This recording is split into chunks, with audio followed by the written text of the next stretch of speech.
The successful among us bargain with the future. A great idea begins to emerge, taking ever more clearly articulated form in ever more clearly articulated stories. What's the difference between the successful and the unsuccessful? The successful sacrifice. Things get better as the successful practice their sacrifices. The questions become increasingly precise and simultaneously broader. What is the greatest possible sacrifice for the greatest possible good? And the answers become increasingly deeper and profound. The God of Western tradition, like so many gods, requires sacrifice. We've already examined why. But sometimes he goes even further. He demands not only sacrifice, but the sacrifice of precisely what is loved best. This is most starkly portrayed and most confusingly evident in the story of Abraham and Isaac. Abraham, beloved of God, long wanted a son. And God promised him exactly that after many delays and under the apparently impossible conditions of old age and a long barren wife. But not so long afterward, when the miraculously born Isaac is still a child, God turns around and in unreasonable and apparently barbaric fashion demands that his faithful servant offer his son as a sacrifice.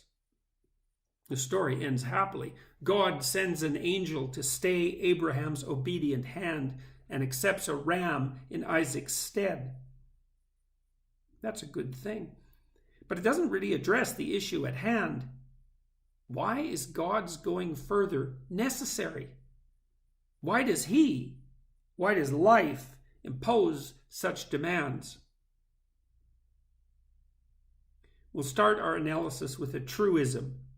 Stark, self-evident, and understated. Sometimes things do not go well.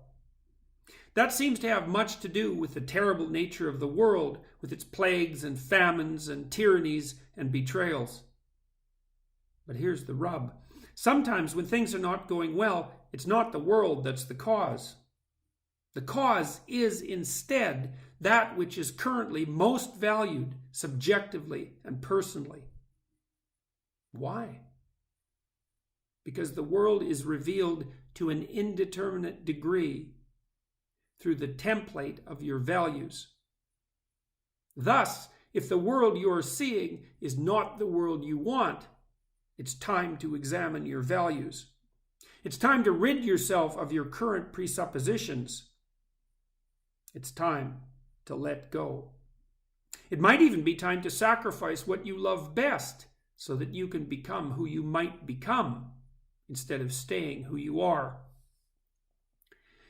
There's an old and possibly apocryphal story about how to catch a monkey that illustrates this set of ideas very well.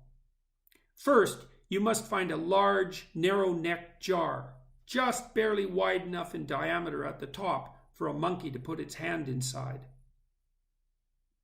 Then you must fill the jar partway with rocks, so it is too heavy for a monkey to carry. Then you must scatter some treats attractive to monkeys near the jar to attract one, and put some more inside the jar. A monkey will come along, reach into the narrow opening, and grab. Well, the grabbing's good. But now he won't be able to extract his fist, now full of treats, from the jar. Not without unclenching his hand. Not without relinquishing what he already has. And that's just what he won't do. The monkey catcher can then walk over to the jar and pick up the monkey. The animal will not sacrifice the part to preserve the whole. Something valuable given up ensures future prosperity. Something valuable sacrificed pleases the Lord.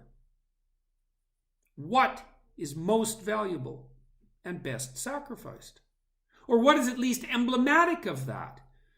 A choice cut of meat, the best animal in a flock, a most valued possession. What's above even that? Something intensely personal and painful to give up. That's symbolized, perhaps, in God's insistence on circumcision as part of Abraham's sacrificial routine, where the part is offered symbolically to redeem the whole. What's beyond that? What pertains more closely to the whole person rather than to the part? What constitutes the ultimate sacrifice for the gain of the ultimate prize?